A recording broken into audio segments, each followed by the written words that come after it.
No último sábado, milhares de pessoas, de brasileiros, vindos de todas as partes, de todos os estados e muitas cidades brasileiras,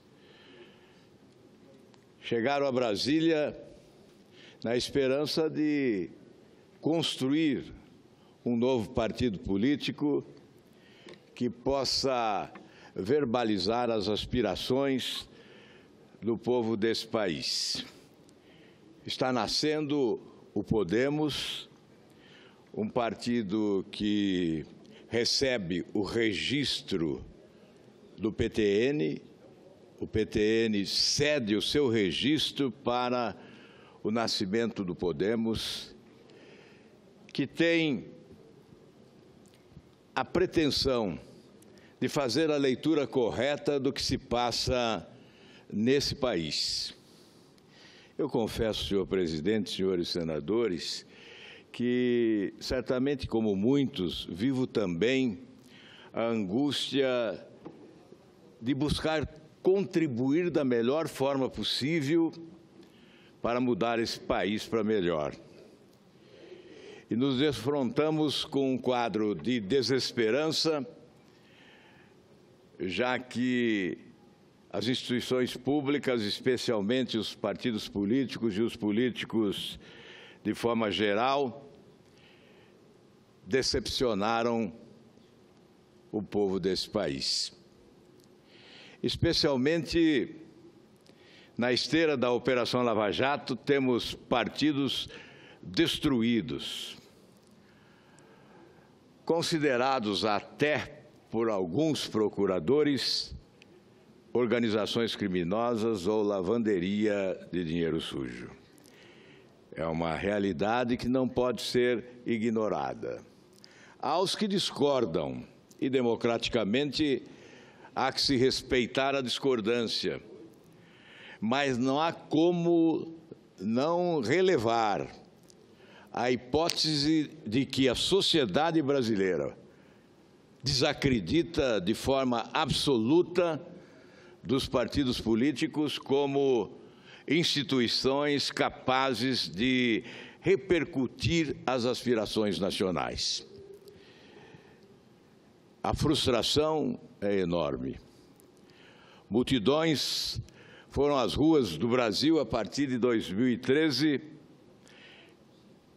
para assinar um manifesto de indignação e de protesto, especialmente diante dos escândalos de corrupção que assaltaram esta nação. O Brasil se tornou uma nação em movimento, exigindo mudança. E a mudança começou exatamente pela população nas ruas do país. Embalados por esse movimento popular histórico, a mudança alcançou instituições essenciais no Estado de Direito Democrático, como a Polícia Federal, o Ministério Público, e há que se considerar também boa parcela do Poder Judiciário do Brasil. Instituições que reabilitaram-se sobre os escombros da descrença que se generalizou, reabilitando também as nossas esperanças de uma sociedade mais justa, solidária e cristã. Os ventos da mudança, no entanto, senhor presidente, não chegaram à política, mas chegarão certamente. Porque ou nós políticos mudamos, ou seremos atropelados por esse sentimento irresistível de mudança que hoje habita a alma do povo brasileiro. Mudança da cultura política, do comportamento e também desse sistema promíscuo de governança, que é a usina dos escândalos de corrupção, a matriz dos governos corruptos e incompetentes. Este Este modelo de governança que instituiu o balcão de negócios como método, o aparelhamento do Estado como consequência e o loteamento de cargos como caminho para a retribuição no campo da cooptação política fisiológica que se desmoralizou, abrindo as portas do poder público para a corrupção no Brasil, possibilitando este assalto sem precedentes aos cofres públicos da nação. E esta prática corrupta de governar, com a relação promíscua entre os poderes, possibilitou que esse país viesse a viver uma das maiores crises da sua história, para não afirmar que esta é a maior crise da nossa história.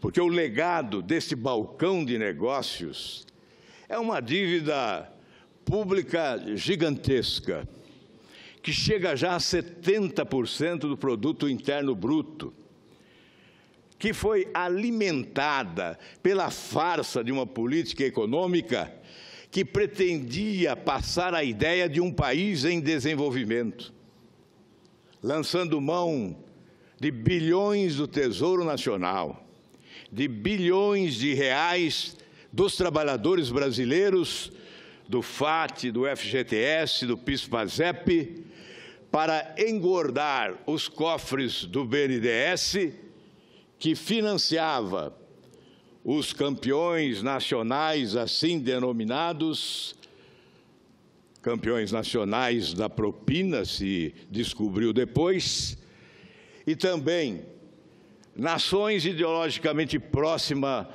dos governantes, alimentando a corrupção internacional e, sobretudo, alimentando ditaduras corruptas e sanguinárias, ampliando a sua capacidade de resistir ao longo do tempo para preservar-se como instrumentos de dominação de populações sacrificadas pela injustiça, prepotência e mandonismo desbragado. Esse foi o sistema econômico que se implantou no país a partir da alteração por decreto do Estatuto do BNDES em 2007, pelo presidente Lula, que possibilitou o repasse desses recursos com taxas de juros subsidiadas à custa do esforço do povo brasileiro. Este é o legado para que JBS, por exemplo, pudesse comprar frigorífico nos Estados Unidos, lá gerando emprego. E a consequência é o legado de milhões de brasileiros desempregados aqui. Eu não ouso dizer o número dos desempregados, porque sei que o número divulgado pelo governo está aquém da realidade do dramático desemprego vigente no Brasil. O legado é o sofrimento de milhões de brasileiros. O legado desse sistema corrupto de governo, da consagração de forma absoluta da incompetência administrativa, é a existência de pais e mães, de filhos e netos, de viúvas e viúvos, vítimas da violência que assola o país, especialmente nos grandes centros urbanizados. O legado é a angústia, é o desespero de familiares que veem seus filhos indo embora, carregados pela doença e pela morte, no caos que se estabeleceu na saúde pública brasileira, com milhares de seres humanos amontoados em corredores de hospitais, esperando pela assistência médica que não chega, porque antes, muitas vezes, chega a morte. Esse é o legado. Esse não é o nosso Brasil? Esse não é o Brasil que desejamos e merecemos? Nós queremos o nosso Brasil de volta. E teremos que arrancá-lo das mãos sujas dos que o assaltaram nos últimos anos. Os brasileiros haverão de arrancar, sim, o Brasil das mãos sujas dos que o assaltaram nos últimos anos. Esse é um país em movimento, à espera de reformas fundamentais. A reforma do sistema federativo, a reforma política, a reforma tributária, a reforma da Previdência, a reforma trabalhista, a reforma administrativa, mas não neste ambiente de incompetência, de corrupção e de descrédito generalizado que assola o governo brasileiro.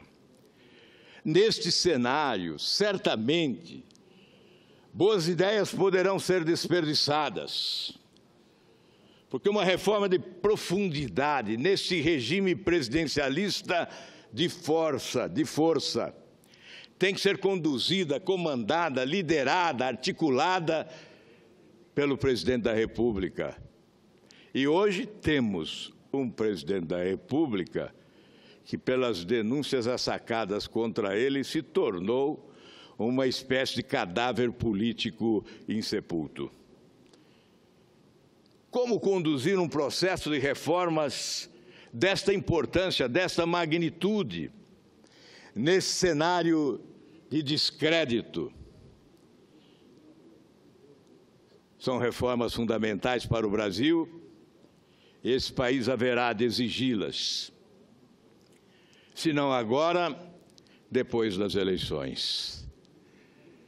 E que o povo brasileiro tenha a felicidade de eleger um presidente mudancista capaz de assumir a responsabilidade da mudança real, com ousadia e competência, capacidade de se comunicar com a sociedade para convencê-la que há propostas que podem ser assumidas pelo povo brasileiro, independentemente do balcão de negócios, colocá-las no campo da negociata, no campo da barganha, do toma lá, dá cá, junto ao Parlamento brasileiro, porque nós sabemos, o Congresso Nacional não rema contra a correnteza, propostas inteligentes, respaldadas por um governo com credibilidade, certamente obterão apoio popular e, como consequência, também o apoio do Poder Legislativo. As reformas virão. O Brasil não é o país do fracasso. Não foi o Brasil que fracassou. Os brasileiros não são fracassados. Não foram os brasileiros que fracassaram. Quem fracassou foi o governo. Os que fracassaram foram os governantes. Ao contrário, o povo desse país não tolera o fracasso. Repudia o fracasso. É preciso acreditar na força desta nação e não jogar a toalha diante das dificuldades. Mas nós sabemos, há aí um imenso oceano de mazelas e dificuldades. Sem reformas e sem mudança, mergulharemos nas águas sujas do fracasso. É hora de convocar, é hora de fazer um apelo a todos os brasileiros de bem. Nesses tempos difíceis, temos que aprender a andar em caminhos difíceis de andar. Temos que aprender a viver a fé dos que a perderam na estrada da desesperança. Viver a fé em Deus, viver a fé no trabalho, a fé na nossa força, nos nossos ideais, a fé no presente e no futuro desse país. Precisamos aprender a acordar a esperança adormecida e unir-nos para abrirmos amplas avenidas na direção de um futuro onde os caminhos difíceis de caminhar serão transformados em fascinantes caminhos de solidariedade, de trabalho, de democracia, de liberdade, de cidadania e de justiça social. Precisamos aprender a nos unir para alcançarmos os fascinantes caminhos de uma nação próspera, solidária e cristã. Quero agradecer ao final, senhor presidente, aqueles que vieram de longe, repito, carregando os seus sonhos e as suas esperanças na construção de um Brasil melhor, e empolgaram o Centro de Convenções Ulisses Guimarães. A propósito, é bom lembrar o que dizia Ulisses Guimarães: brasileiros dos campos e das cidades, brotando como erva bendita e enchendo as praças públicas de sonhos e esperanças de um futuro melhor. Ulisses Guimarães dizia, ao dar a largada à campanha das diretas na boca maldita do meu amigo Paulo Gomes, que aqui se encontra, lá em Curitiba. A largada bem-sucedida. A largada que, se não nos levou à eleição direta no primeiro momento, nos levou à Assembleia Nacional Constituinte e, posteriormente, sim, às eleições diretas para a presidência da República. Quando se chegou à Assembleia Nacional Constituinte e depois as eleições diretas, no reencontro da nação com a democracia, certamente estávamos alcançando o objetivo plantado inicialmente na campanha monumental e histórica por eleições diretas nesse país. Nos lembramos de Ulisses Guimarães exatamente porque estamos vivendo um momento em que é preciso dizer: venham de todas as partes, dos campos e das cidades, e conosco carreguemos os nossos sonhos e as esperanças, porque já nos roubaram demais. Não vamos permitir que nos roubem sonhos e esperanças na construção de um Brasil melhor. Muito obrigado, senhor presidente. E o agradecimento àqueles que vieram a Brasília no sábado para a inauguração do Podemos, que nós esperamos possa repercutir as aspirações do povo brasileiro na sua construção, na sua existência, no seu dia a dia até o futuro. Muito obrigado, presidente.